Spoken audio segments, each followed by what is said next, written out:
Welcome to the tutorial video on communicating with influence.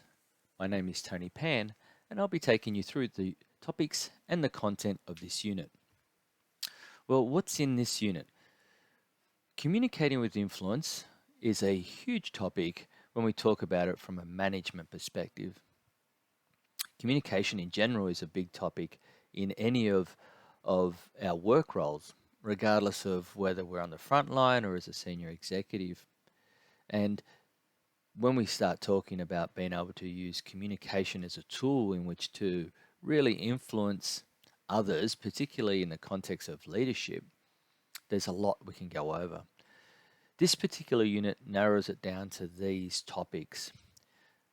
First of all, we're going to talk about communicating as a manager. How does communication differentiate for us as managers and leaders versus, say, communication on the front line? We'll talk a little bit about how we identify requirements before we commence the communication or planning the communication process. This idea of the importance of being able to identify what is it that we want to do and what do we need to do. We'll spend a little bit of time on actual interpersonal communication, those behaviors that we demonstrate that can make us effective communicators or ineffective communicators.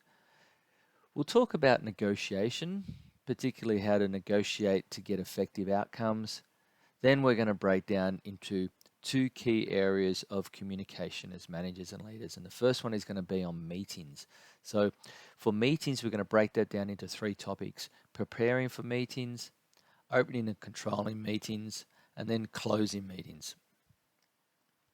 For presentation, we're going to again break that down into three areas: planning a presentation, delivering a presentation, and finally evaluating a presentation.